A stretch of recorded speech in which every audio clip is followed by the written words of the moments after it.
Yes. Welcome everybody to season 2. It's good to be back in the studio. Yeah, although we were gonna go for a break, right? That was like the thing between season 1 and season 2. Yeah.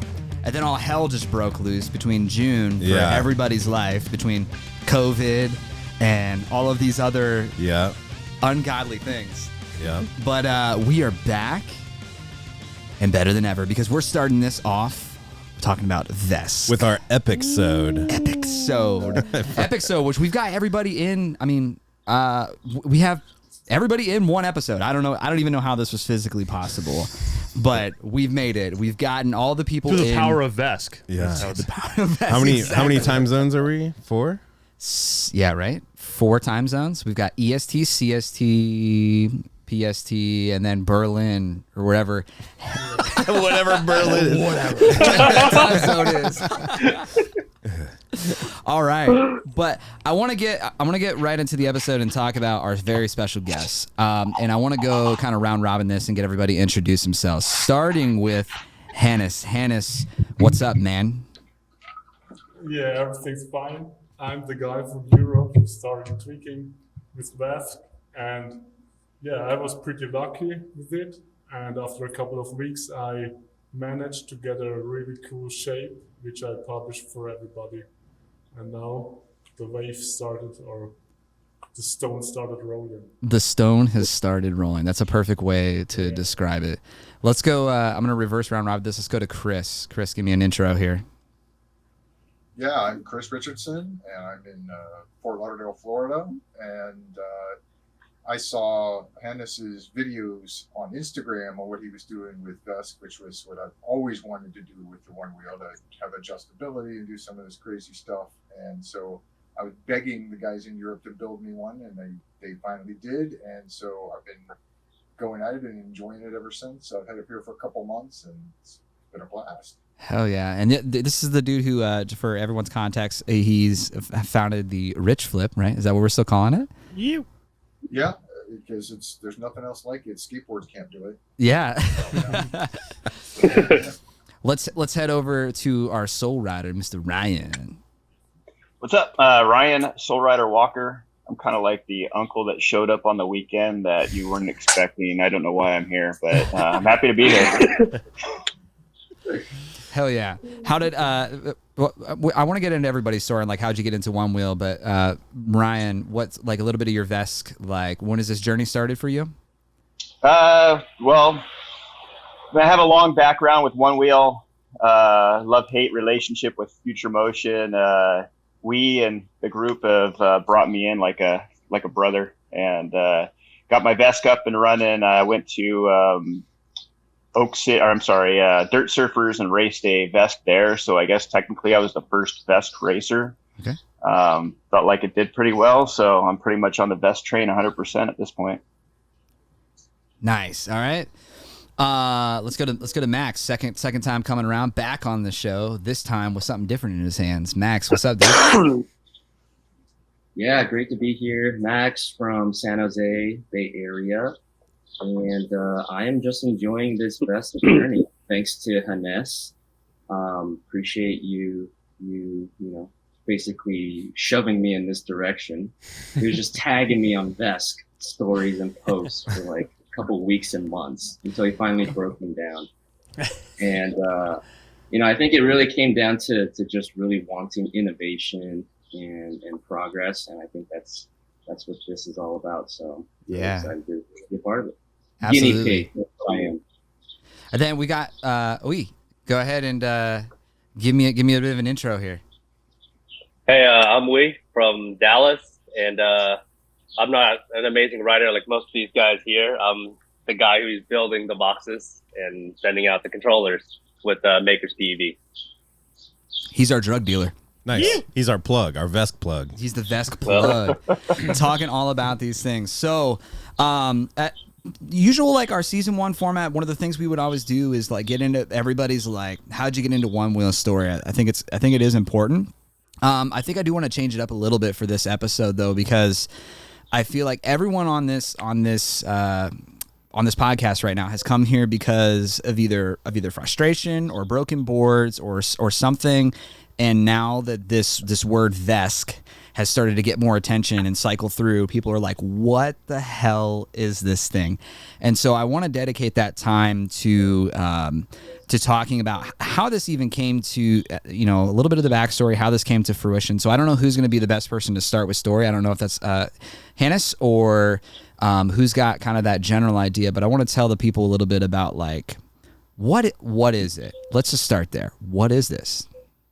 For the most basic concept. Well, I can try. Okay, how did it start for me? It was like, really, I broke my first Onewheel XR after 3 months, and I'm in Europe, and I had to buy the stuff from USA, and I waited 3 months for the float plates, and as soon as I got them, I did my first slide session, and after 5 minutes, I broke my Onewheel. So that's the start for everything. Yeah. 5 minutes? And it was a big yes, I did 10 no slides. And the first one that I really slided clean, I broke my Onewheel. Wow. So that's the start. And then I had to wait for, or just troubleshooting, what can I do? Can I fix it? And I contacted Future Motion, and as I did stunts, and there are in the description and the manual they say if you do stunts, it's your warranty is gone. So they said I can ship it to them for $800 and then get a repair. That's about $300 repair and ship it back for $800.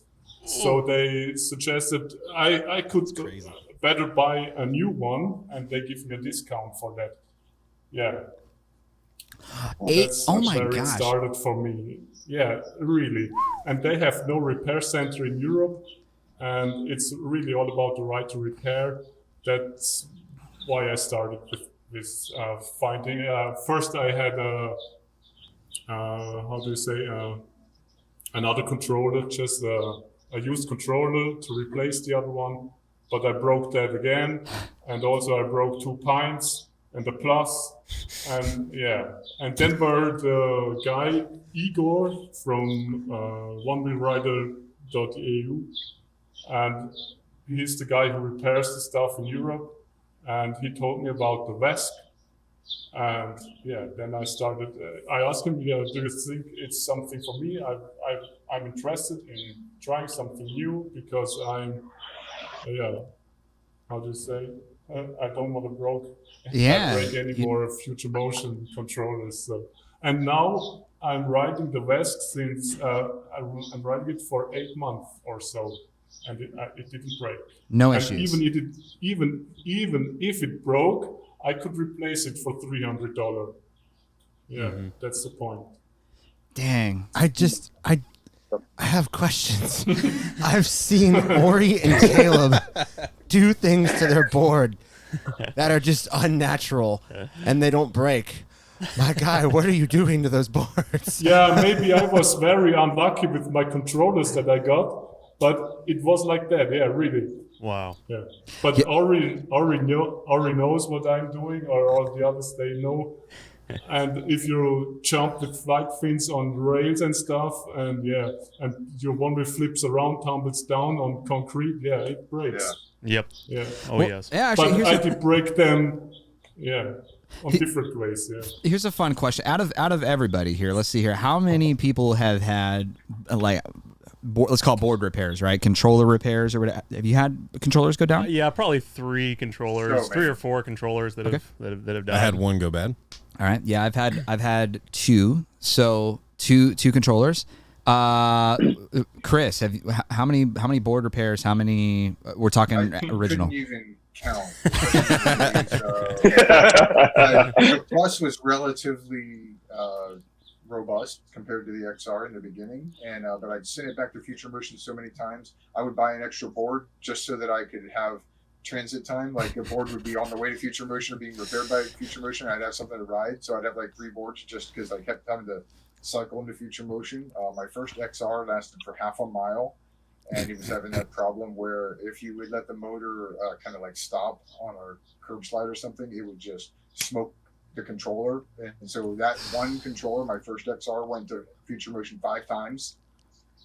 And Wow. so yeah, I couldn't count it. Yeah, nowadays it tends to be if I just destroy a controller, then I have to replace a whole controller. I buy a used controller. But I've been working things to mitigate the damage to the board. Like I tend to ride in grass, especially if I'm doing like flips and hard tricks. And I bought a rubber mat just off of Amazon. I got a 1/2-inch thick rubber mat. And so board bouncing off of that is like Nerf compared to bouncing it off concrete. Yeah, here I am just thinking you're doing board yoga when I see all your Instagram stories. Ryan, what about you, dude? Have you cycled through some boards? So my story is a little different. I got into Onewheel around the Plus days, and I was one of the only riders where I live, which is in California. So I'm only like 2 hours away from Santa Cruz. Not a big deal. I don't have the same issues as the Europeans. But I started having a bunch of once it started getting bigger and bigger, everybody was coming to my garage and being like, hey, can you fix this? Can you fix this? Can you fix this? And then so I was the kid that on Christmas Day would take apart all my toys. So I was kind of like that kid that understood like the inner workings of stuff. And so I started fixing boards more for like just sharing the stoke. And then as XR came in, they started locking stuff down and, a lot of booby traps. So we could talk about that later. And so eventually it just got harder and harder to fix these things. And then as the pints came in, and now extremely with the GTs are almost impossible to fix. So, as I just got frustrated with trying to fix these things, and now, VESC makes that easy, and that's kind of where I'm at. I mean, I've broken boards, but I've always been the kind of guy that like, hey, if I break it, I'll fix it. So that's where I'm at. Gotcha. I've never sent a board back to Future Motion, ever. Always self-repairs? Wow. Yeah, or you just abandon it and sell it for parts, because if it can't be fixed, Just hit up Josh or Kyle. They'll be like, "Yep, buy things, buy." What about you, Max? What's your board cycle? Lately it's been more quiet. I haven't been like going crazy hard. Lately I've been more focusing on just getting to know the VESC and knowing its subtleties. But in the past, I think I've taken down 4 controllers and 3 BMSs. Okay. And never sent it into Future Motion like Ryan. It's always been Sean. I just dump everything on Sean at Wishlist services. And yeah, he was joking that he should charge me like a lawyer retainer fee. So he's still trying to work something out with that. He was like, I'd be set for life if I can just charge you a huge retainer fee for fixing boards. I've had that conversation with Josh Haley before. I was like, hey, if we ever get to the point where we're sponsoring riders or something like that, like, can I just like work out a retainer with you, and then as these people beat the shit out of these boards, I can just, you monthly retainer, it's this and that, and then I'll keep sending you boards. You'll have repairs for life. Have you ever scrapped the board? Not fully scrapped, because it's always been fixable. Okay. Not always by me. I've sent a few to Ashton with SLS, and he's gotten me taken care of for the most part. Okay. So I haven't broken anything completely. Gotcha. All right. So have you cycled through some controllers then, or? Not completely broken, but I've repaired a few things. But I don't think I'm doing as crazy things as these guys. I gotcha. I'm just mainly riding some trails and riding around on street. So. All right. There was a sort of I sort of got this anxiety doing I was learning bonk 180s, those backside, and twice I broke controllers doing those, even off of small things. It was something how I would slap the nose into the ground, and then it was just like it was dead. And so I eventually got over it, but for a while I was like being very dainty, trying to keep the nose off the ground, and I started not landing them because I was trying to stay off the nose so much. Right. Which is, partially, I mean, you want to be nice to the board, certainly. It's part of that, but the rest of the board is such a tank, so you kind of just assume that, it's just going to be fine always, and until it hits just perfectly, and then it'll just take, like Hannes was saying, it was just like, just doing a slide and you do it just right, and it does the thing. Right. Yeah. The thing. The thing. It does the thing. So everyone's like, they get this thing born out of frustration, right? And the VESC project's been going on. How does anyone have like the history? Like when? Like I know it's who was the first person to put a VESC in a one wheel? I don't know who the first person was, but me and Brian have been on it since about 2020. Okay. Nice. And since then, it felt like crap when we first started, man. Well, also, I mean, so VESC is, I don't know if everyone, watching probably knows what VESC is, in particular. So, I hardly know what VESC is. So, Right. Please. So VESC is it's a software. It's an all-purpose motor controller that'll run any electric motor. Okay. And what everyone here is using is the little Fokker, which is just one of the VESC. It's just one of the controllers that run the software. Okay. It was actually designed to look like this in a heat sink and packaged out so that it'll run different things. But me and Brian worked with Lucas, the guy who actually designed this thing, to make it more one-wheel friendly, which is why we have this version of it. And it fits nicely in an XR controller box for some reason. What a coincidence. What a coincidence. It just happened to do that. So I have a question. So we have VESC. Does VESC stand for something? It stands for Vetter Electronic Speed Controller. All right. Benjamin Vetter is the guy that wrote the software and open sourced it. Gotcha. Okay, that's awesome. And Our then hero. What about the Fokker? Does that stand for something? Well, FOC stands for Field Oriented Control. Okay. Fokker just sounded like a fun name, and that's what it is. Well, we're here to meet the Fokker, so we're here to meet the Fokker. All right. So, Hannes, when did you officially get onto the VESC then? Is this after, like, where'd you get your parts from? Like, how the hell does this journey even start for somebody like, I'm frustrated, I'm tired of this stuff, we're going to start coming in? Because one of the things I want to touch on during this episode is like, this isn't a plug and play. This isn't any style plug and play type of thing. There, obviously, you're at a point where you need to understand some of the things about your one wheel. You need to know the controller, the BMS, what some of the wires are doing. Like, you're going to have to get in and do a little work.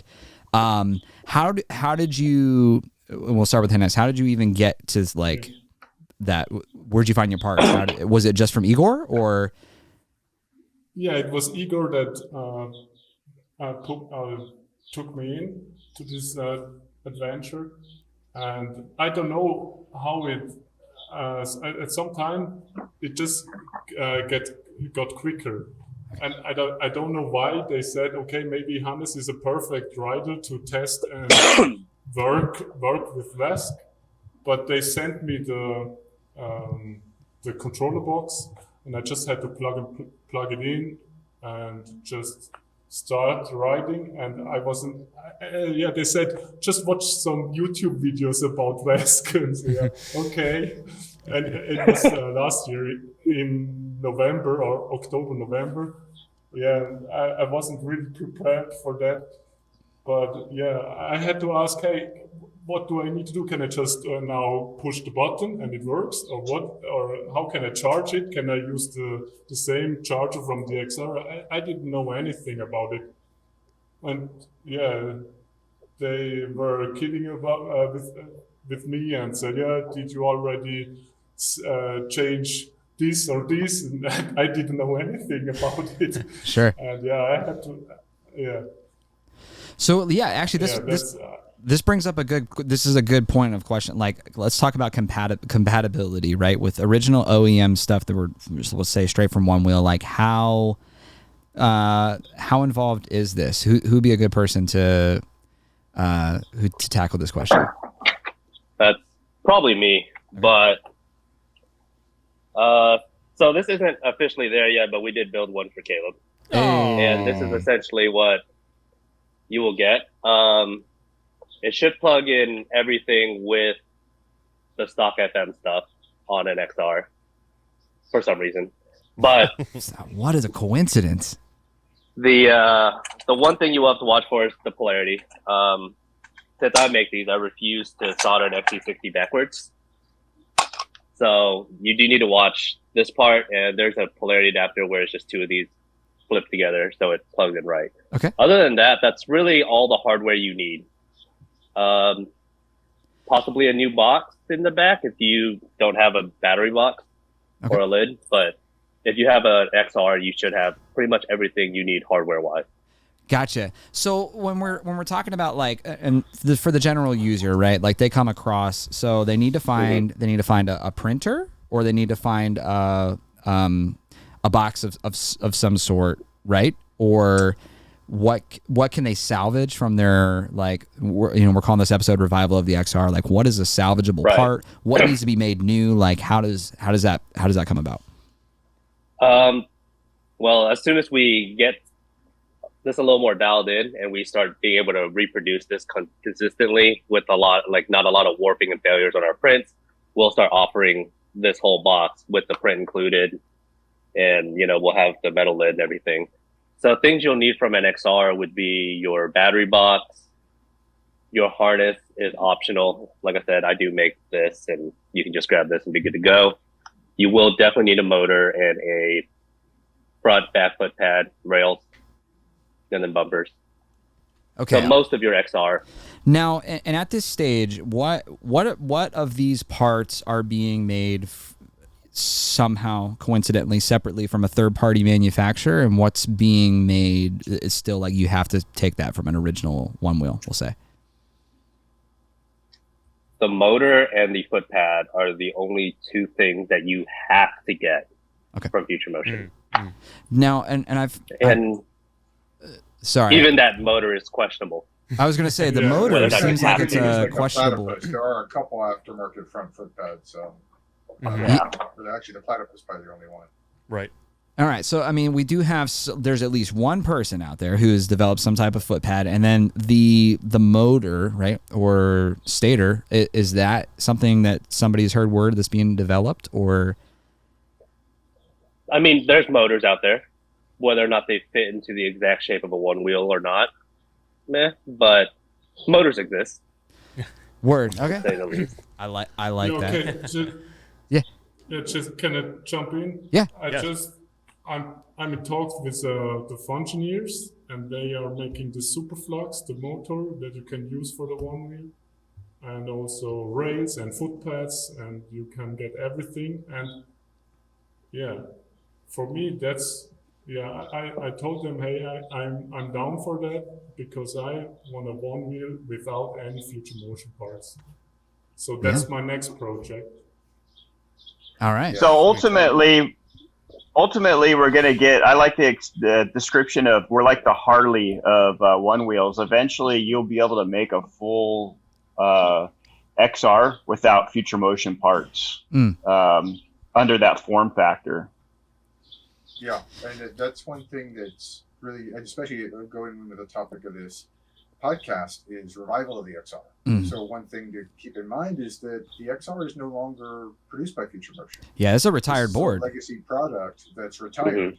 So there's I don't know how many hundreds of thousands of these are out there, and they will no longer be able to be serviced by Future Motion. So then what do? So now we're kind of like the hot rod shops for one wheel. So we're going to be able to say, okay, well, your original Future Motion one wheel, it was kind of like an Apple product. You got it. You don't have a choice of software. It's going to come. It runs well. It does a lot of things well, but you don't have a whole lot of control over your experience. But then Apple doesn't service your product anymore. So what do? So now we're kind of like Linux. You go to somebody's garage and you say, okay, I want to make this the way I want to make it. So you can hot rod your one wheel. You have a lot more control over it. You're going to get your own controller, which is what Ui's talking about, is the little fucker, which I imagine is probably the best one out there right now. I don't know of any other controllers you can get. So this is kind of like the hot shit hardware. And you put this in, and then you've got, it's a very, the VESC software is very powerful, but it's also very user hostile. This is not something that if you've just never messed with this, that you want to just think you're going to plug and play and do it on your own. Yeah, I wanted to talk. You have a community that supports it a lot, but you're going to need to do a lot of your own configuration. Yeah, let's get into the configuration portion a little bit, because I feel like this might be a hang up for some people. Like, all right, general minds thinking they're like, oh, there's an app, and then there's some controller stuff. I'm sure I could handle this. Let's just go plug and play. And yet, like, I haven't been into the VESC app to look at some of the programming or stuff, but I was watching a video from is his name Ryan, I think? Or no, Jake Leary. He had posted a video where he was fucking around with the p-value, and it made it like the most sluggish little XR ever, right? Or there's been people who were like summoning their board, like moving the board back and forth from the like app. Like there's so much more configuration, advanced level of that, right, which also comes at our price of saying like, this isn't just gonna work. Like there are some things happening. So like Hannes has created some profiles, right? Like this is like a file that you can load, like a preset almost, to his settings or things that he's dialed in, which is a place you can start, but still not having an understanding like where how would you describe that level of beginner, intermediate, expert, like learning what these things do and why they do what they do? It's kind of like if you get your one wheel and you're like, okay, this is great. You jump on it, you slam the nose to the ground, you go to 28 miles an hour, you nose drive, and you break your collarbone. That's what people will do unless they learn a little bit about it. You know, what's pushback. You know, there's the other guy that's a little more cautious, kind of does his research, and then puts the controller in and then goes into the VESC settings, really knows what he's doing. So that's like a short analogy, but really you need to do some research. There's no real quick, easy way to do it. You got to talk to some of these guys and learn, because you can't just plug it in. You've got to detect your motor. You got to detect your Hall sensors. You got to set your settings right. If you set a setting wrong, you can jump on the board and fry the controller. Mm-hmm. Well, I don't think you'll fry a controller, most likely. Maybe not fry it, but it says you can damage the motor. The settings say that you can damage the motor. If you, so maybe not the controller. And it's important to say that this is not, excuse me, this is not a finished product. This isn't like a you're not done with it. This is very much a work in progress. The whole community is collaborating on this, and eventually, I'm assuming you're going to have a more user-friendly like version or something, or is this always going to be hobbyist? Like, is this always going to be? As far as I guess going along with this real quick, like as far as like the UI goes, like, is there any plans to like kind of make it more like user friendly in the future, or is that even? Because there's probably a certain amount where you kind of can't dilute it too much, or else the experience is gone. Of you know, modifying your one wheel, making it go exactly how you want, but there's probably some level in between. I don't know. I haven't gotten into the software myself, so. So the thing is, I don't think anyone except for maybe Vetter is really driving this project on their own. It is an open source project, and there's a lot of different people taking it different ways. And we got to give it a shout out to Mitch, who actually made all of this possible for us to even use it on a one wheel. He made the balance app, which is what reads the IMU data and everything and makes it happen. And I'm sure you guys have heard of Sturf Dotto at this point, who's been working further and further into making this better and better. So as far as where the project goes, it's really just where the community decides to take it. It's not up to any individual to really decide. Mm-hmm. So this is a really decentralized process, and we're just a part of it. Gotcha. Okay. So my vision is, I would say that it's more of an advanced rider setting. I mean, maybe someday we can get beginners in here, but I would say that mostly people that want more from their one wheel are going to gravitate towards this as it gets more advanced. Beginners, somebody that's never rode a one wheel, probably not the best place to head. So you said that it kind of sucked at the beginning, right? The best as far as like working with a one wheel. What was kind of like the first breakthrough of like, oh, okay, this is getting better now?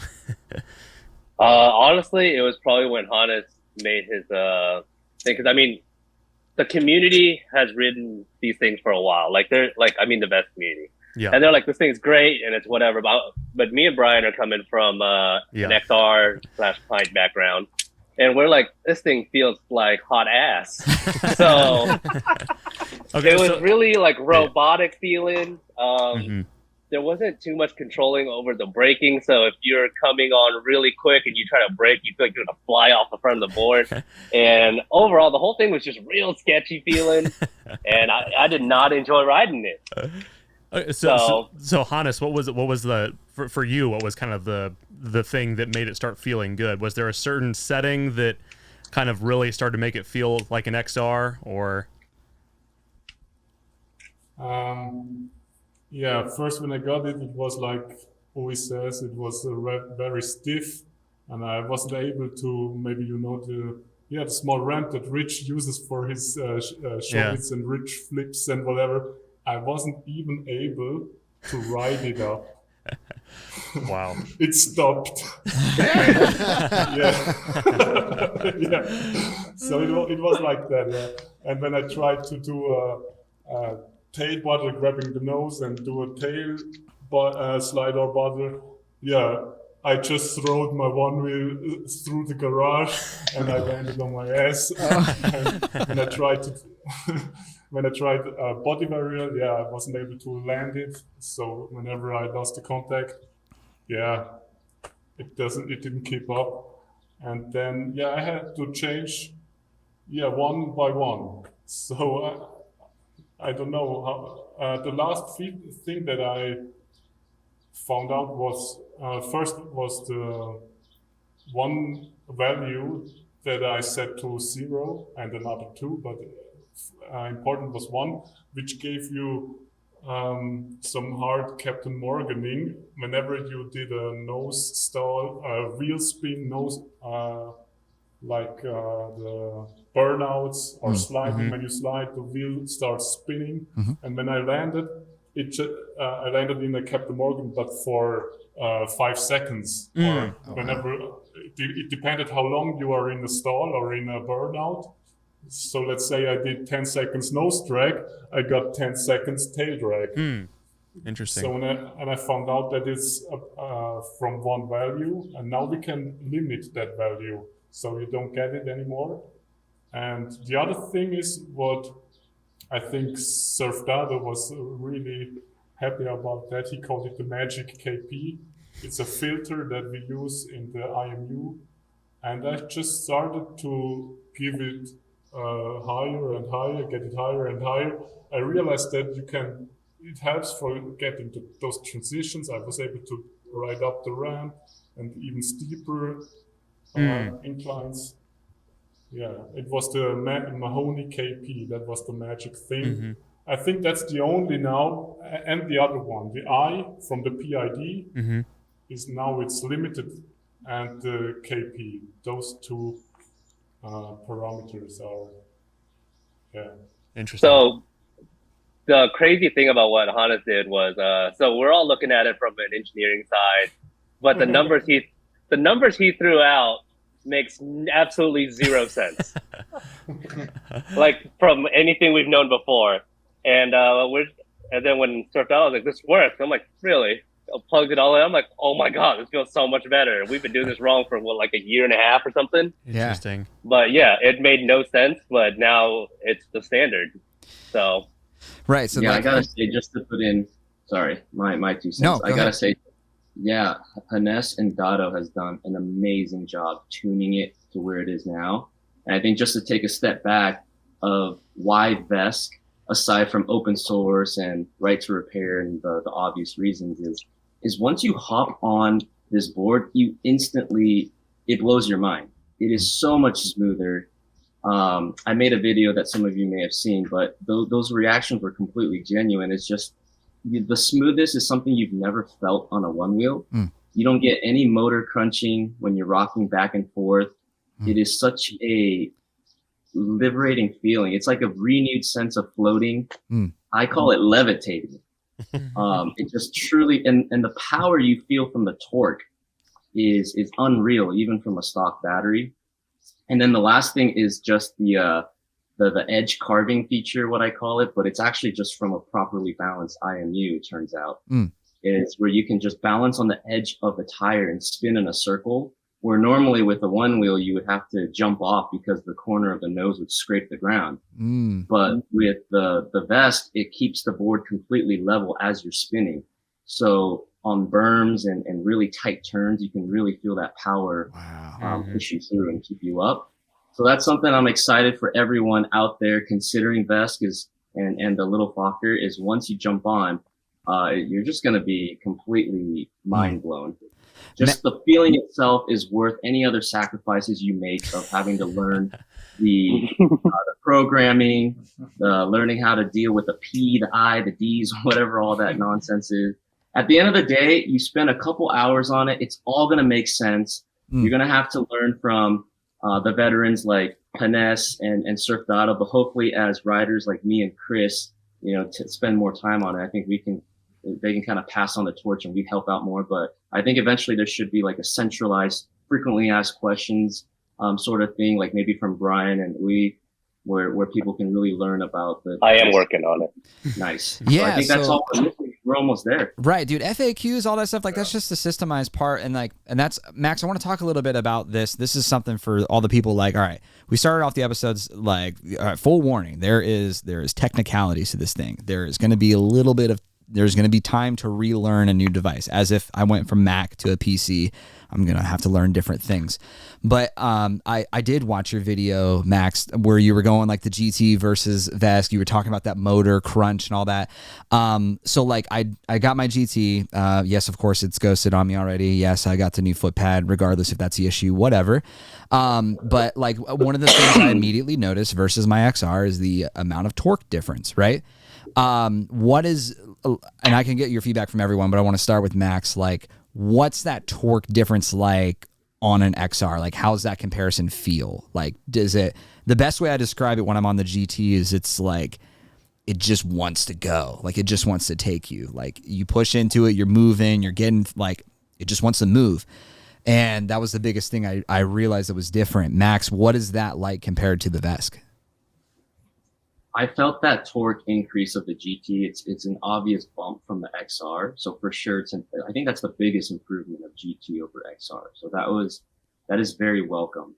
But I think the biggest difference on the VESC is when you climb uphill, basically you can push and lean as hard as you can on the nose and it will not dip. That's the type of torque we're talking about, because even with the GT, it does keep you up more. But you'll feel when the nose starts giving out, and then the beep, the forsaken beep, that's always in the background, right? And you're always just feathering it. But with the VESC, you lean. You're not supposed to keep your center of gravity over the tire, right? But with the VESC, you can lean as hard as you can, and it will keep you up. So it's like unlimited torque. It feels like almost. Wow. And yes, it's very, very nice. Does that put strain on the? Sorry, does that put strain on the motor? Is there something in there? Are we going to be burning these things out because of unleashing this, or like what's I've heard of that. I've heard the motor may be sacrificed. I think we can hit more upon this. I don't really care. I just want people are like, oh, isn't that gonna burn out your motor quick? I'm like, so like it's so worth it. Like for me, I'm willing to sacrifice a spare motor or two just to feel that power. It's unbelievable. Especially me, I'm a heavier guy. I'm like 185. You don't get that sort of power. You can't feel that with a GT or an XR. So nothing's happened with it yet, but yes, it may reduce the longevity, but maybe we can pick upon that. The way I understand it, with a motor like that, a brushless motor, it's not that you're so much going to destroy the motor like mechanically, but you're going to want to watch out for heat. Yeah, so that's exactly right. And I've never heard of a GT having thermal issues. Have you guys? No. Thermal issues? Oh yeah, tons. What did Corey make for it? Chillos? Armored Chillos. Yeah, Armachillos? Yeah, it's like Statorade, and he contacted the company and got their best product and had to kind of customize a little bit, I think, for Onewheels. And yeah, it's to try to address part of the issue. And some people are swapping XR hubs to it. The GT hub is an oversized motor. I think it's like almost 2 pounds heavier than the XR hub. Why? We can address overheating issues easily with different the GT's overheating because it's the rails are are not anodized; they're powder coated. So there's a lot of ways that, as a aftermarket or as a community, that we can reduce the heat of these motors. But that's really the only way you're going to kill your motor, too, isn't it? Is we're using the aftermarket to address the limitations of the original equipment. Yeah. Let's I'm going to go back to more of a general question here. I want to talk about advantages and disadvantages. I'm like, sir, here's some immediate ones I noticed, and this is like, I'm still trying to make sure, like, when the people are listening, like that general population of like maybe that person who's not doing tricks, not pushing hard, like they're going to be weighing that balance of like, all right, is it worth it for me that has a perfectly good XR controller to go ahead and swap this thing out and put it on my XR? Is it worth the time? Is it worth the investment? Some of the things of like, I'll go immediately into the only thing I can think of that's a disadvantage, and that's like headlight loss. Or is it brake light and headlight? Is it just headlight? I know there's something being developed. Like, let's talk a little bit about that. No lights. It's at the moment there are no lights. Okay. There's no good way to get power from the batteries to step down into a decent voltage for the LEDs to use. But we are working on something. Things already exist. They're just too big to fit into the box. But we are working on something. So something's in the works, and like if you were to put a timeline on that, like where would you say like something that would be developed for a headlight brake light solution? Optimistically, Q4 this year. Okay. So maybe like September, November-ish. And if you already have a Around that system, area. is this a component that you would just add to it? Yes. Spoiler alert, it'll be added to a BMS. So Not added it'll to just the Fokker controller. no, it'll be added to a BMS. Gotcha. Okay. So for somebody who's already invested in their VESC, like it wouldn't be that much of an upgrade for them to get headlight, taillight functionality out of it. It would definitely be an upgrade. As far as they wouldn't have to get whole new parts or anything. Right. More so like we're talking investment wise, like, oh, I'm going from XR to GT at this point. I'm investing $2,200 into this. Like we're talking maybe a couple $100 to get that light functionality, right? So that's $200 for that to be that, yeah. Disadvantage, that's all I can legitimately think of. Let's talk about advantage, because we've now seen some of the craziest shit happening with these things, like Chris doing dark sides on his board, or the amount of control levels. Like what are some of these things we can talk about, like that are settings that can be played with? Like I don't want to say endless possibilities, but like let's talk about some of these things that are actual advantages to riders. Well, I think that's some of the things Max and I have been doing and having a lot of fun with, and obviously Hannes is being able to set the timer before the board shuts off. So like Hannes would just ride on the rails with no feet on the foot pads. I like that kind of stuff. Being able to turn the board upside down, being able to have a shut off delay so you can flip the board and the sensor's still active when you land on it. All sorts of advantages as far as the tuning customization. Like Max is probably the master now of figuring out just how much power can you put through this thing.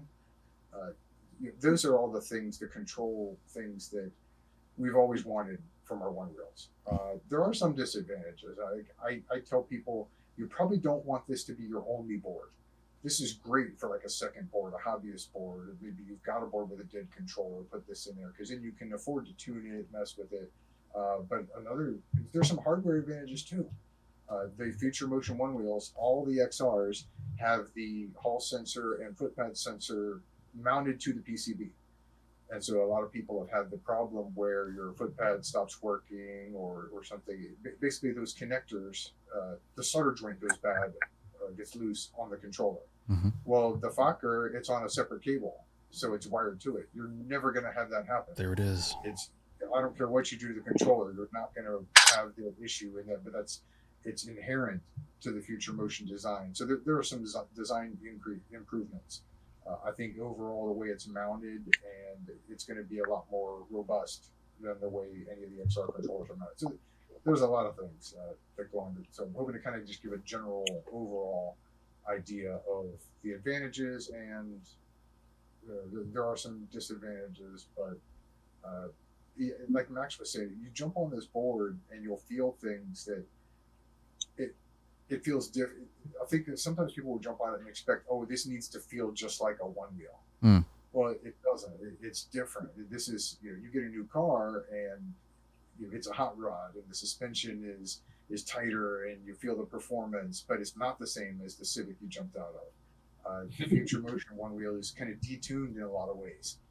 Obviously, the power, like Max is talking about, the way he talked about the way that and I like this actually, the way Future Motion one wheel will tilt down and you can kind of scrape the nose. In Mission especially, it's very mellow, very carvy, but with the way the VESC software's been set up, and I imagine this can probably be adjusted, it's very tight and cornery, and I like that feeling. Mm. So there's going to be some things that are adjustable that you can't touch on a one wheel, and then there's going to be some things that maybe you wish you could adjust a little more, but overall, I've sure enjoyed the process, and 6 months ago, I would have no interest in it. It's advanced that much in that short of a period of time. And what has always held back any aftermarket manufacturers or big companies? Why isn't Sony or Kawasaki or Segway or anybody ever entered this market? It's always been the same one reason, and that's software. Mm. The software in a one wheel is inspired. It's beautiful. It's intuitive. Nobody's been able to match that yet. But now we're living in a time where we're starting to get there, and we're getting there not because of some big company dumped a bunch of money into it. We're getting there because of people like Surf Dado and Hannes and this community. This community is coming together, and we're building this thing with this whole creative energy, because when energy comes together, it expands. Yeah. 1 + 1 can be a lot more than 2. This cooperative effort. It's not just one guy. And Julian is brilliant. Julian made amazing software, but he is the one guy, the control. He does not, there's no cooperative. We have the power to make this thing, to take it in directions that it's never gone before, to do things that we never thought of. Mm. And it's happening fast. And That's what I'm so excited to be a part of right now.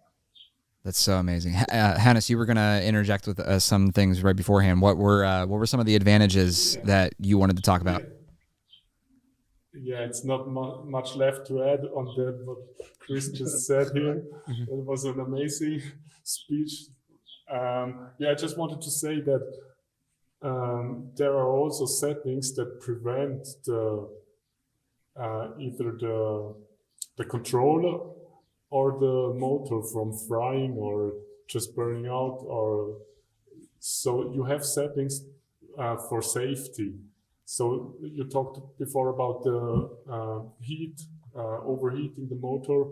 Yeah, but you have a feature that is reducing the power of the motor at some degrees and then cutting off. It's like on the Future Motion one wheel. And also you have this for the controller, and also the amps. What Max said, if you can stomp on it full power and you have unlimited torque. Yeah, that's true. But actually, we have limited the amps going through, but it's just 3 times as much, 3 times as many as in a Future Motion one wheel. So that's why it feels like unlimited. So it's just like you can't nose drag, like that feeling.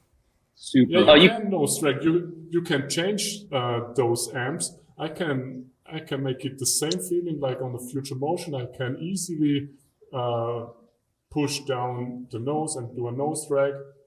I can make it super strong and super responsive, and I can, for a short time, scrap the nose on the ground, but then I just boost away and get the whole torque. So maybe, so you don't have to balance or have to be scared of a nose drag that you fall over. No, it's just going. Yeah. Does it have a maybe that's power? Sorry, it really spoils you, because now every time I hop on someone's GT, I instantly, the nose just dips into the ground and I can't go. because you're used to hopping on the VESC and just leaning forward and poof, and just boosting off. Wow. Now, every time you're on dirt or on pavement, you hop on a GT expecting to go, you just nosedive right away. That's crazy So because it's because spoiled you. the GT feels so different than the XR, like just regular XR. You feel like the exact thing that you just said, except for backwards. So it's hilarious to think that there's that much difference. more. Yeah. What's the like top speed? I mean, what's the potential there, or is there a limit on that? Well, how does that get dealt with? So your top speed is so the top speed is directly related to your S count in your battery, and field weakening works. And I think we've started to see like Hannes hit like 30 miles an hour on the thing, and and he was doing that kind of riding closer to the edge than I would have liked. But I think it varies from rider to rider, but I think around the 25 to 30 is very doable. So something I'd like to add is what I like about this, and I think a beginner-friendly add-on, is that we have the Float app, which I believe Dado did, and that'll give us a duty cycle. Basically, duty cycle is how much you're pushing that board, and you can set audible warnings in your headset to let you know when you hit that. And so it's a safety feature. I was going 25 miles an hour on my board going, man, and I was only at like 75, 80% duty cycle. This is on a higher voltage battery, very safely, not feeling like I'm going to, nosedive. So sky's the Has somebody in this realm yet? Has somebody created a glossary or terminology description for like all of these words, like IMU, field weakening, p-value? Like there's a lot of things that like don't make sense off the bat. Like the first time I get inside Logic and I'm playing with plugins and it's like all these different things, like it's not clearly described. Has somebody started to develop like a glossary? And this is legitimately something for me, like I like to understand why or what before I just start tuning to somebody else's settings. And the best way for me to do that is just pop out the manual and start reading that glossary terms so I get like all those things, or even like simple things like batteries. Like, yeah, I know there's 18 STP, 19 STP, 20 STP, but for the general person, like, what the fuck is that? Like, is that Duracell or Energizer? I don't get it. Well, and it's funny because I fly drones outside of here, and like I know what your IMU does. I know what your PIDs do. So like you guys are talking, I'm like, oh, I kind of get what they're saying. But yeah, for like the people that do not pick up drones or look at like electronics like I do, we need some kind of glossary. Is there one being developed from any of you guys? Kind of. Okay. So the Makers PV is a two-man show between me and Brian, and we're spread kind of thin, and it is something we want to do. I just need to find the time to actually sit down and do it. For sure. It also is probably the short answer. I feel like because there's definitely, there's plenty of documentation about like PIDs. There's plenty but when it regards to a one wheel, it's like it's probably it's your tunings are going to be way different than anything else, and it's it probably would be another community thing where it'll just kind of like people start making YouTube videos about like, okay, this specifically in a one wheel situation, like this is what's going to do this, and so on and so forth. But yeah, I assume probably just like anything, it'll be a kind of a community like uprising of materials and more than two people type scenario. Right. Well, and that's like, and I'm not putting it on anybody, right? These are the questions I'm bringing because when people listen to this podcast, like for everybody who's, and shout out Mark for helping organize this episode, put things together. Like there's other people who are trying to have their involvement, right? So these are the little things that are the pieces that are missing for new people entering the space to be like, what the hell is this thing? Where can I get that reading, right? Yeah, Hannes, what's up? Yeah, just so there is a website in development where you can. It's just in the build up. I think it should be like a manual or whatever. You should be able to read everything there. And from my side, I did two tutorials. Both about the tuning in the app configuration, and I will do some more tutorials. One for the motor, and I will also talk about the field weakening and how that works and how you can use it. And about the IMU and that magic mahogany, I will do another tutorial. But yeah, Awesome. that would be everything from my side. It's phenomenal. I mean, I'm listening to this and I'm absolutely like, I'm stoked when I hear these possibilities, right? And like when we I'll go across the board here, talk about like a timeline where you think something. I do have some. I have some questions that I saved from the community. We'll go across these before we're done with that episode. But like timeline wise, I mean, we're 2022. We're middle of the year. I mean, within 12 to 18 months, there could be like a lot of this shit could be done out the door. Like, oh, hey, you've got an XR again. Like, there's a lot more community support. Here's your glossary where you go to this website right here, learn the terms, learn exactly what they do. Here's where some of the pro riders presets are. Like, all of that is available. So, am I like roughly right in saying that? Like, we're probably 12 to 18 months out before there's more of that stuff like completely done, or at the rate we're going, man. At the rate we're going, I feel like we're gonna get even before 12 months because it's a snowball effect. Like the progress we made when I first started was slow and painful because there's like maybe like 12 dudes working on this thing. Right. You learn everything from messaging some other guy across the country or something, but now that more and more people are getting involved, it's getting easier and easier. More brains are getting on it. I know someone's trying to make a forum out there to get, one wheel specific vest out. And I don't know. I see so much more growth happening at an exponential rate. Pioneer. Like these are the pioneers of this thing that's like now getting its word out, right? Everyone we're looking at on, Hannes, Chris, Max, Ryan, like, and some of the developers, Igor, Surf Dado, like these. Yeah. You don't forget Victor. He's running the custom build shop. And Mitch. Yeah. And Mitch, yeah. And Mitch. Yeah. So these are the people to thank. I don't feel like I belong in that category. I'm very late to the game, but I'm also kind of, when somebody's listening to this and thinking, can I do this? Is this too much barrier to entry? This all sounds overwhelming. Well, I've only been at this for a few weeks, but I've jumped in with both feet. And that's what's going to happen a lot is you're going to have people, there's going to be this like critical mass. And we're right on that cusp where enough people get on that somebody joins a community like me that's very new to this, but I'm going to be bringing things to it that nobody's thought of before. And what's one of the biggest problems and things that's held Future Motion back as far as repairs and right to repair and all that? After all this time, they still don't have regional repair centers, anything like that. They can't serve the Europe community. I mean, Asia, there's nothing in Asia yet. But one thing that I'm going to do, and I got to talk to we about, is I talked about getting like bulk orders and stuff like that. I want this is something that, like I said, I see it as kind of like hot rod shops. You go to your local motorcycle shop, maybe you're into dirt bikes and you want to go in there and tinker and toy and make it your own. Well, I already am working with I'm part of Miami Board Shop here, and we service one wheels and all that. I'm looking to put together a bulk order with we, and maybe I'll be this shop where people, if they want to get in, but they don't want to mail order it and figure everything out themselves, well, they can come in, hang out with me, what they want. Maybe they're going to put it in a 3D printed box. Maybe they want to just reuse their XR box, or they've got a dead controller, so we're going to put it in there. And I know you want to tune this up with this, maybe put on some different rails or a new tire. And so you're going to walk in and walk out and say, I just got this board that is just all me. This is everything I wanted on it. And they got a hand in putting it together.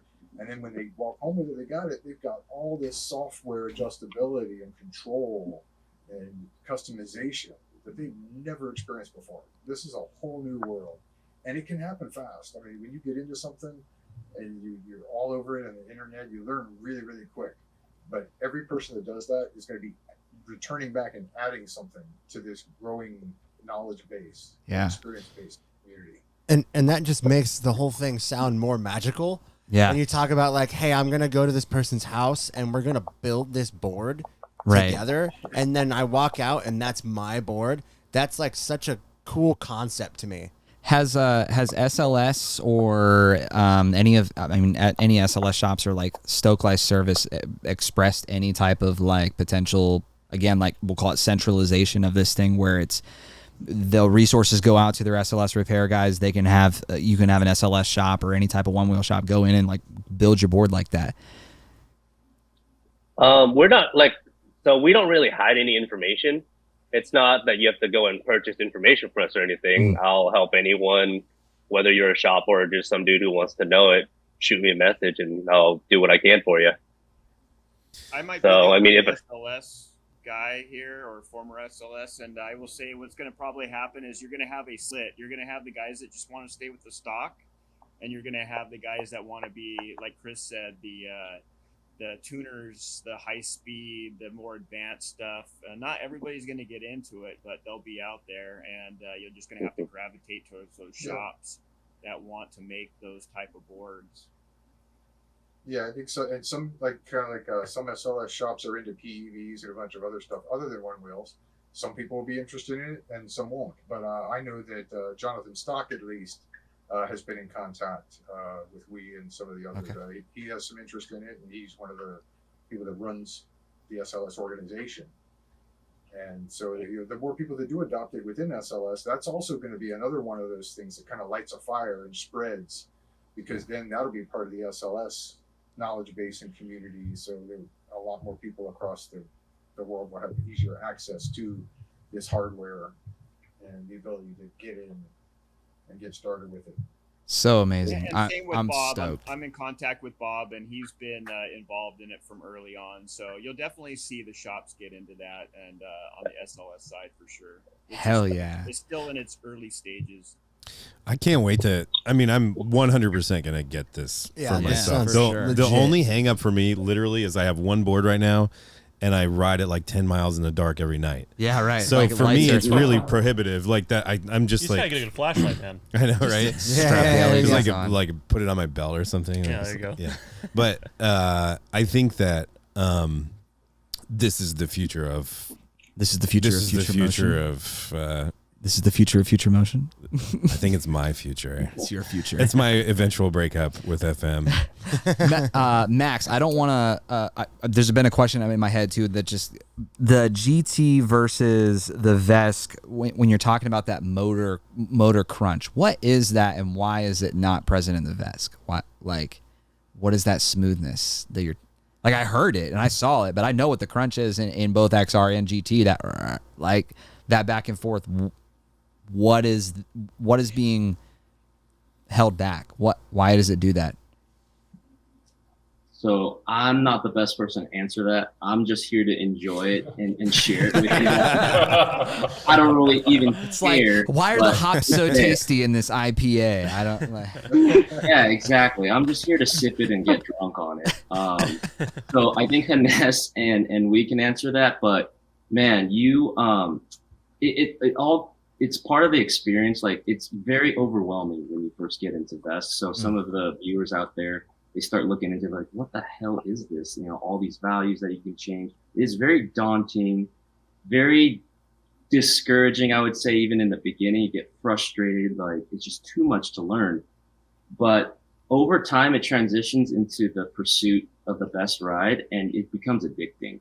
And then you want to learn, and it becomes fascinating. And it's like, holy crap, FM has been just hiding this from us this whole time.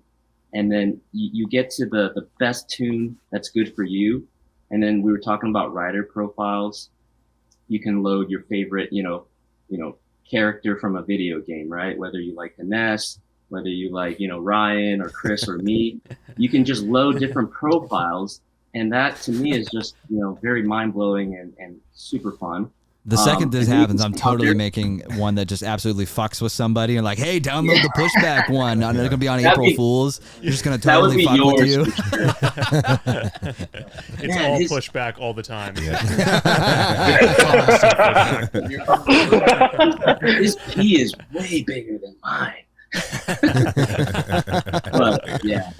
Anyway, so I think they can address how the technical function is, but I would just say as a quick note, don't be scared. It's just, I'll touch on one last thing. Is the one disadvantage I just realized is the BMS situation.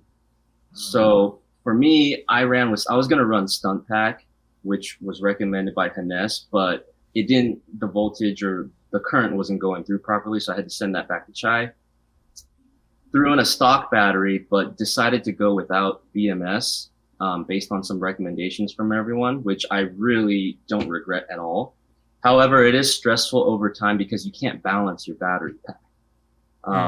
Your cells can go out of whack. And then what happened for me was after pushing it for about 2 months of hard testing, hill climbs, just pushing the absolute max of this stock battery, is that the top speed limit went from about like 19 miles per hour down to, it was like nose dipping around 15 miles per hour. So until we figured something like, and that's my fault, I totally own it. And also you have to check a waiver when you log into the VESC tool. Hey, I release all liability.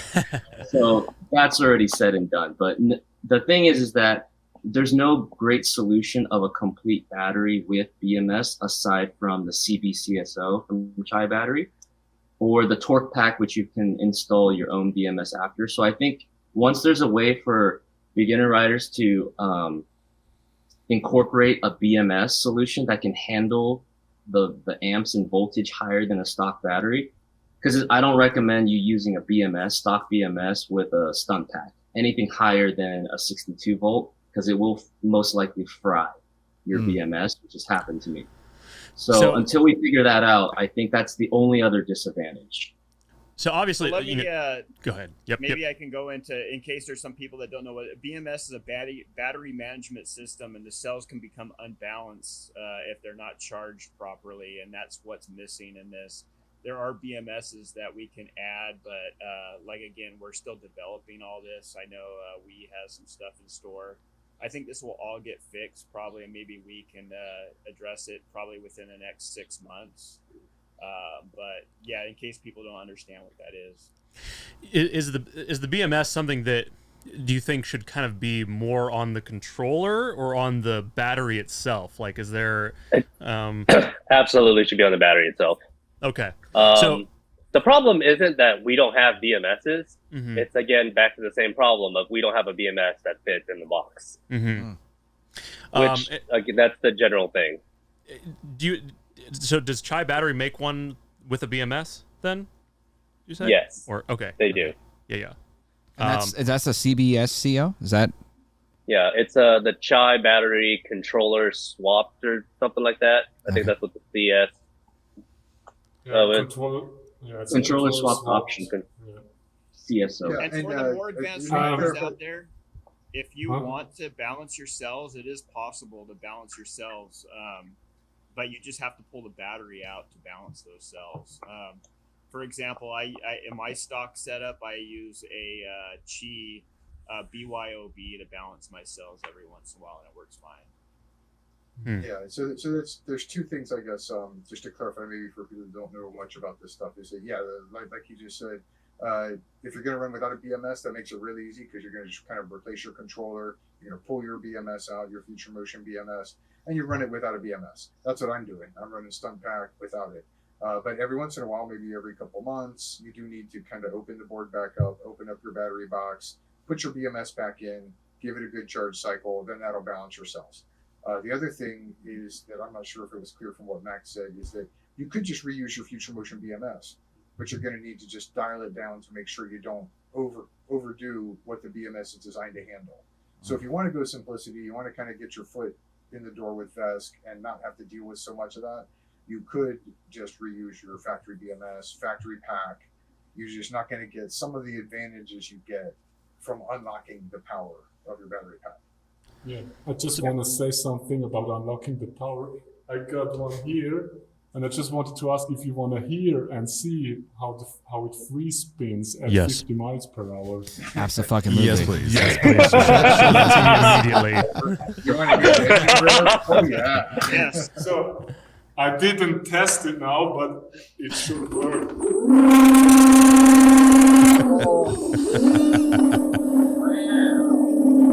Yeah. It's 43 miles per hour. My God. How many amps of field weakening did you put on that? Yeah, it's with field weakening. Maybe I How many amps did you put on there? Can you see that? Not really. It's just a white screen. Yeah.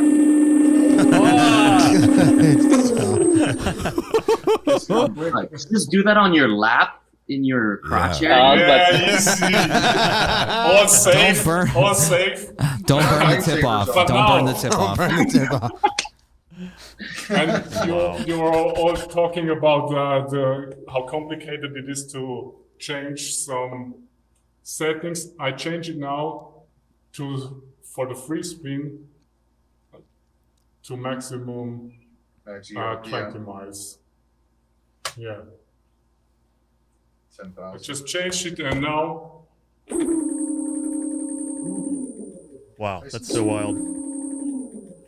So again, very easily just because you have to fuck with your settings doesn't mean it can't be done quickly or like understand where it's at. Just it's a little more capacity in your brain as opposed to ride and go that like, oh, maybe I need to change things up for this style ride that I'm going to be on, right? Or I don't know, like, I mean, it's the same as me playing a guitar. Like, oh, I actually want to play with this setting right now. I'm going to move around. I'm going to turn this compressor on. Like, there's no big difference in like, brain capacity. It's just, and that was actually a community question, which was like, how complicated is it to tune?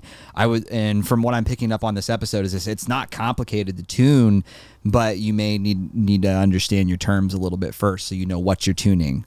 Like, Exactly. Yeah. Understand your terms, understand what a reasonable range is, and you're pretty good to go.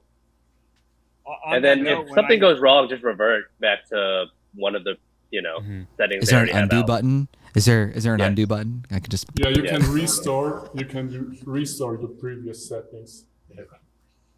When I raced dirt surfers, basically I would go to Wii and I'd be like, hey, I want this, and he would change it within 5 seconds. I'd go run a trail, come back, hey, Wii, I need this. It's almost like a pit crew for a NASCAR. I want this, change this. Mm-hmm. And you could almost dial it in for individual trails. That's where the beauty of it is. The high riders, the riders that are really good out there, they're going to want somebody that can really tune these things. And it may not be on them. It may be on their crew member that does that. That's what I see the future of. Yeah. Mm-hmm. Hey, back to Caleb's question real quick. Hey, we had SD. Why is it that there's no motor crunch? What's the science behind that? I think it's just a better tuning of the motor. So when you do motor detection, you get little values of what it is that's tuned a little better. That's my best guess at it. I'm not 100% sure on that, but like I always wonder if my one wheel's dying. Like at that certain point when it crunches back and forth, and you sit there, I'm like, oh well, it must be fine. They build it like this, but obviously they've built worse things in their life. If you haven't seen Louis Rossman's most recent video, that GT repair that came back, and it was like the stator, there was like a bunch of fucking cables all over the place. I don't know if you guys saw it or not, but it was interesting.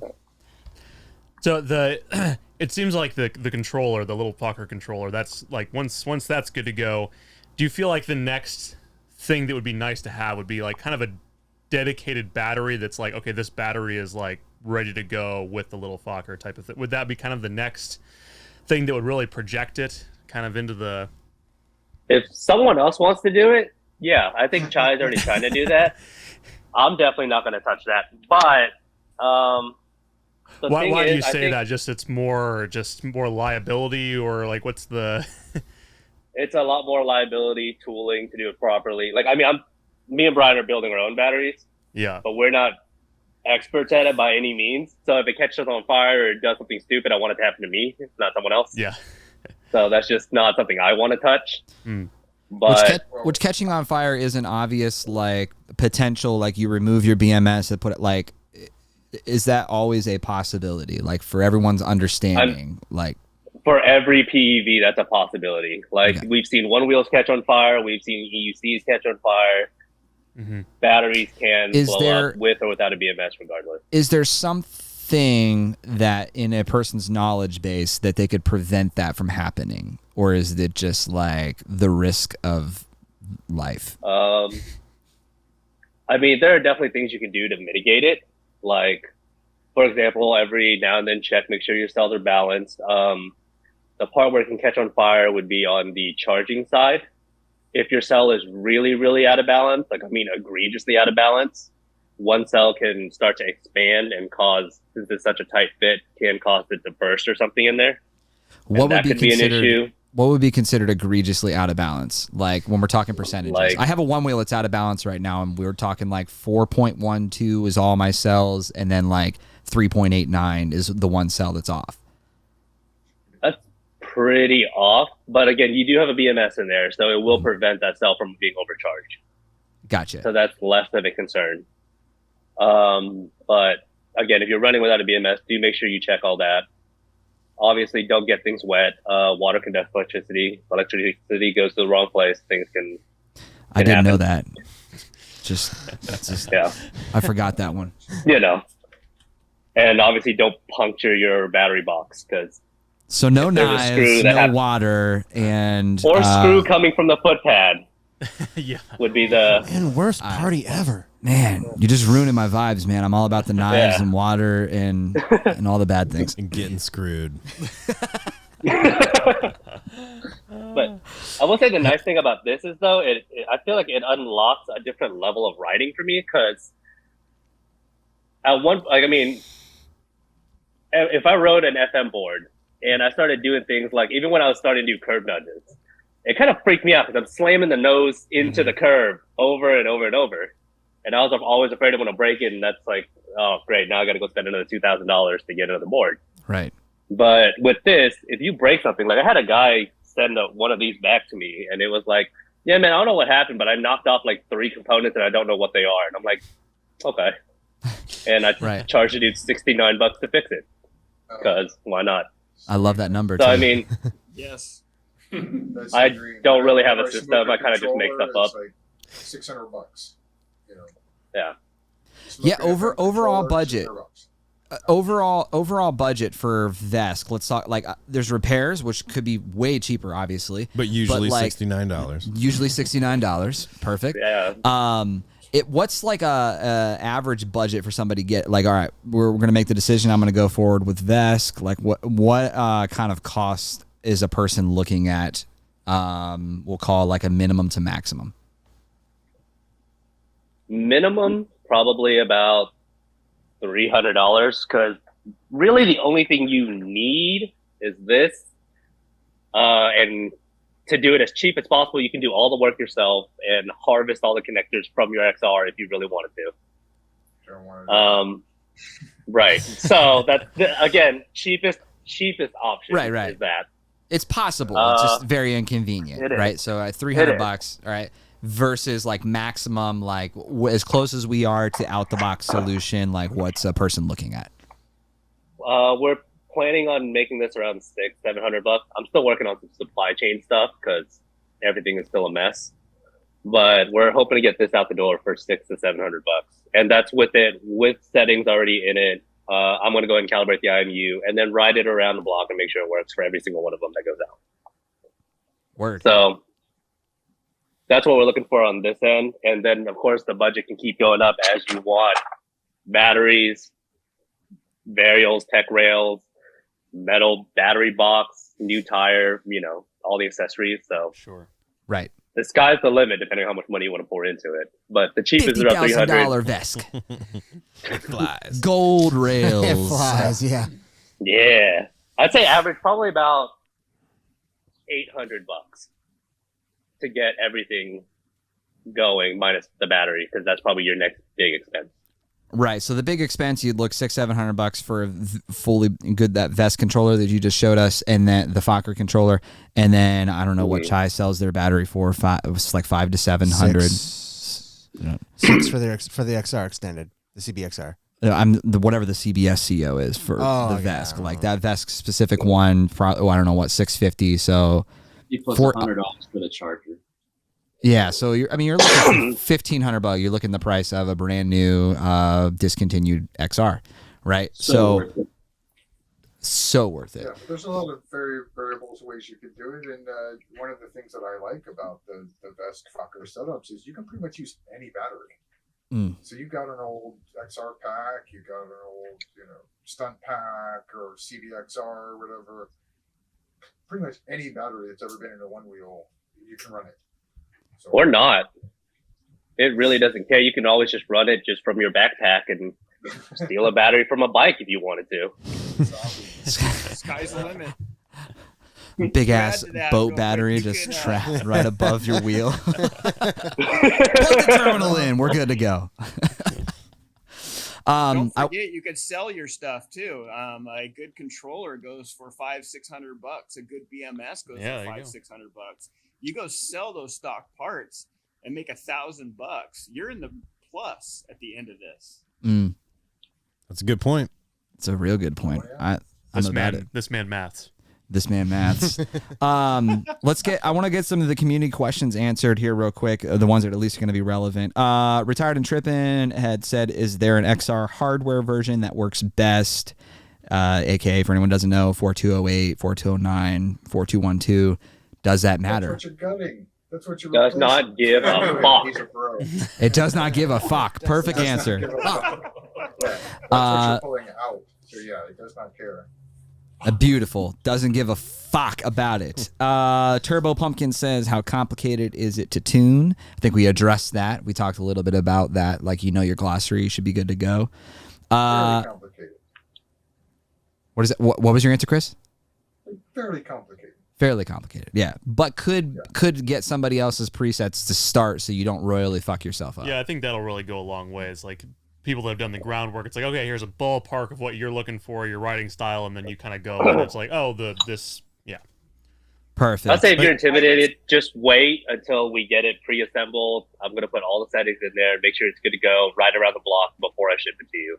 Yeah. So that'll be the easiest way to get started. And I think also there's a distinction between complicated and difficult, right? So yeah, there's tons of settings, and it's complicated. But it's not difficult. It's not like physical labor. You're just tuning, I assume, sliders or something, right? Or changing values in a field. Like, it's not difficult. It's just complicated. It's that data entry job that they keep telling you about. You're literally just punching in numbers. Yeah. Like Hannes made a cheat sheet for you. How easy is it to load a preset in like I think at one point I saw Hannes had like a file or something like that you could put on. Like, how does that work? Can you do that straight wirelessly? Do you got to plug it in? Like, what's the extent of that complication? You can do it wirelessly, and it works better over like on a computer, because for some reason I can't load an XML from my phone. So if I'm doing one mobily, like I did for Ryan at Dirt Surfers, we used a tablet, and I just did it on the fly. But it takes about like 10 minutes to enter all the numbers in manually.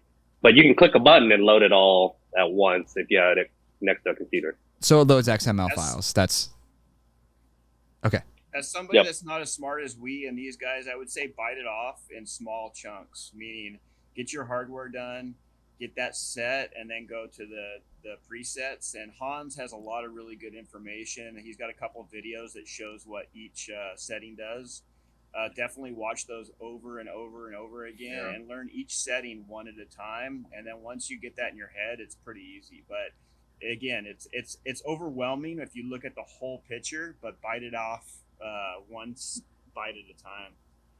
Yeah, I like it. That's good advice. Opal Not Oval says, do nosedives still exist with VESC? Always. Yeah.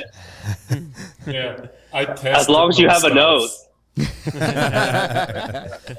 As long as you have a nose, it can dive. I always say that nosedives are like catching edge on a snowboard. They'll always exist. It's just how good you are at riding. Or how many amps you put into that thing. Yeah. I mean, it's not I would say differently, because with my field, with this board here, where I can ride up to more than 30 miles. The test that I did was on flat pavement and in full control with riding at 30 miles per hour. And I didn't get the pushback already there. So pushback would start for me maybe around 31 miles per hour. So I'm really safe cruising at 24 miles per hour on pavement. I don't have to think about any nosedive there. So that's way, I will never ride again, or not very soon, more than 30 miles per hour. But I don't even need the pushback because I never reached that. I so cannot. That's my answer to the nosedive. It's possible. I mean, I can push down the nose when I want, and I go diving, yeah. But no not cutout. Yeah, no cutout. I cannot imagine going 30 miles an hour on that little board. With no pushback. Oh my god. Oh my god. We got, when will pre-built plug and play VESC kits be available? You kind of just showed us one. That's almost it, right? That is exactly it. Again, yeah, I've been saying a week for like 3 weeks now, but I just keep getting caught on different logistical stuff that has been holding it back. I'm hoping to get a pre-order out probably within a week, and then probably start shipping out maybe late July, early August. Nice. Late July, early August. That's amazing.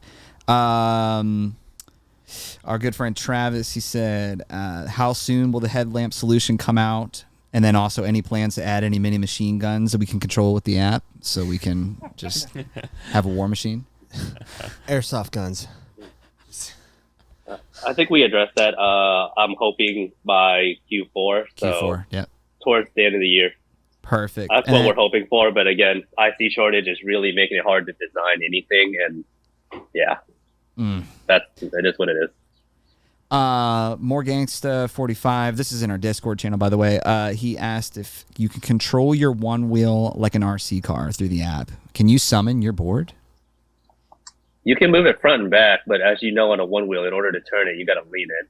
Right. So maybe if you put a robot on top of it.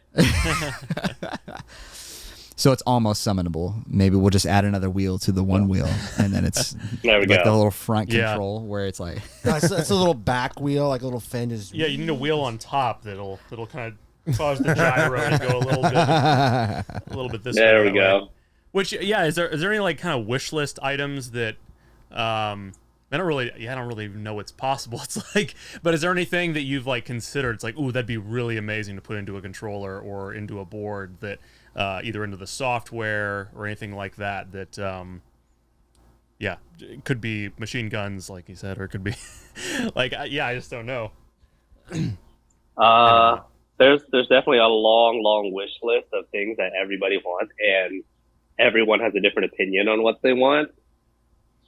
So, but the real constraint is how much space do we have in that controller box? Sure. It's pretty jam-packed as it is, but I mean, we're working on some different things. I think the next thing that everyone wants is a BMS, because that's just a convenience thing in life that you don't have to take out your battery to balance them. Right. As well as the lights, more to be seen than to see, because even with all the XR and GT, they're so low to the ground, it doesn't illuminate for very far.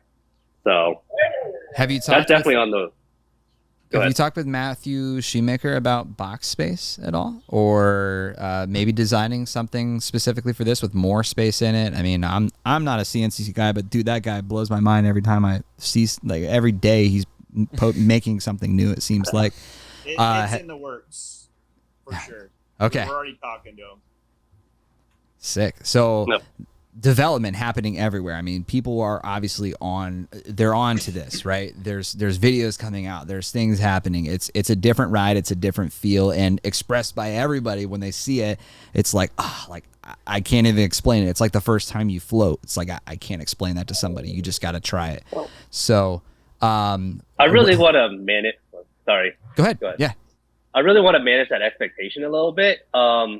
So everyone that starts coming to this, I mean, we hear good things, and I do agree it's good, but we've got thousands and thousands and thousands of miles on an FM board. Anything different will feel different, and to some that feels wrong. But it'll take a while before you get accustomed to something different. Right. So I think that's just something that people should just expect. At first, it's going to feel weird, and it's going to feel wrong, but it's the muscle memory you've built up over however long you've been riding. Right. Yeah, adjusting to all of about, and that's been my experience. And when I've been riding my VESC board a lot, and then I go back to my future motion board, it feels weird, and I miss the VESC. But then sometimes there's things that I jump on my future motion board, and it zips so easily across grass. It's smoother. There's little software things about each one. But I had one of my friends that he's probably well into the 10,000 mile club. Leads group rides. He's got immense experience. High speed rider on future motion boards. Never ridden VESC before. I gave him my VESC. He jumped on it, and he is just like, wow, this thing rides so good. He felt the power, the way it turns around corners. He liked it. There's so much that the tune that I had was really good for street. And so, yeah, Hannes's tune is published publicly. If anybody ever wants to try mine, hit me up. I'll send you the XML file, the one I'm currently using, or one, and try it out. See how you like it. And that's going to be part of the fun of this, is everybody just sharing their files and be like, ooh, hey, I found a really good one for trails. Oh, yeah, send me that file. Or, oh, there's a great one for tricks. Or, oh, yeah, here, send me that file. Right. Yeah, It's a whole new world. we got a brand new bear share. We'll just go back to the days of LimeWire and sharing back and forth. So obviously right now in this state today, if somebody wanted to get involved, I would say what the best way to talk with somebody would be, there's like the Facebook Messenger groups that I've seen, right? So there's the Messenger groups that people can get involved with, and they can find those by going to, we'll link it in the description, the Onewheel VESC Builders Facebook page. That's how you can get involved with the Messenger groups, right? There's somebody currently actively working on a forum, but that's not available today. But like, there is something in the works. But if they need to find this information, I don't know, where would you guys say? Is it the Messenger groups and the Facebook group would be the best place to find all of this compiled information that everyone's getting? That's bold of you to assume there's compiled information. Where's that best? Oh, okay, sorry. Go ahead, Hannes. No, just the forum is live. It's pev.dev, as developers. Okay. pev.dev, and that's where. Yes. Okay. So we'll link that up. We'll find it. That is something available today. You can go there. You can start finding forum information, or spend an ungodly amount of time scrolling through the Messenger, the VESC Builders, and then the other one. And then more compiled information will be going into this form then, the pev.dev. Is that where everything's going to kind of get stationed, or is someone going to put something else together? I think that sounds like a pretty good spot at the moment. Also, the Discords are all full of really smart people working on the project, and a lot of them are really willing to help you out. So hop in there, ask some questions, and get some answers. I'm currently working on getting some documentation together, making some instructional videos on my end as well. But again, that's just coming with some time. Awesome. Any parting thoughts from anybody? I feel like we've kind of hit the nail on the head of like, what is this? How difficult is it to get into? And this is just the beginning. Like, you are now witnessing. If you're listening to this right now, you are seeing the beginning of something major. So it's going to be huge. Huge. It's going to be great. I would say patience. Just patience on where we're going with this. It could take a year or two, but eventually it's going to surpass what Future Motion has. I don't think it'll ever replace what Future Motion has as an entry-level board, but eventually it's going to surpass what they have, because we can move so quickly. I mean, to that point, like I've only you can been... buy a Honda dirt bike off the showroom, or you can go customize it and go racing and have a trailer full of parts and really be into it. And so this will be more like the racer's version. Yep. Max, I've only been at this for 3 months, and the amount of progress I've seen is just mind-blowing. There's been at least 3 firmware updates since I first started. And I can just feel the progress from when the first firmware version I used up until now is just exponential growth. So all the feedback that we're given is just a really bright light at the end of this tunnel to when it's like mainstream. So keep an eye out for it. Hannes and I, we're going to work on a collab post to really showcase what the VESC is capable of. We're going to do a really fun format of kind of tossing, the shots back and forth to each other. So we'll show all terrains and tricks, trails, that sort of thing. So that should be a fun thing to keep an eye out for. Hell yeah. All right. Dudes, thank you everyone for coming on to this episode to talk about this thing that's so unknown. I'm For me personally, I'm extremely excited to see where this ends up being when we have another race, because I highly doubt Future Motion will ever let this be inside a race for the rail. But the underground races that get birthed out of this, or any of the other races that start, people are going to compete with these things. It's gonna happen. I'm stoked to see where it goes. I'm excited to put one in my board. Yep. I'm gonna fuck up my board. I'm gonna fuck up my board, dude. Absolutely, time to fuck it up. Fuck. And on that note, we, Max, Chris, Hennis, Ryan, guys, thank you so much for coming to rock with us. The kickoff to season 2. We've got a lot of great guests that are going to come on this year. I have so many messages from all these different people that I'm like, yes, we're going to schedule you. It's going to be a fun year. There's just been life happening. So we've got all kinds of great episodes coming. We'll have more of you guys coming back.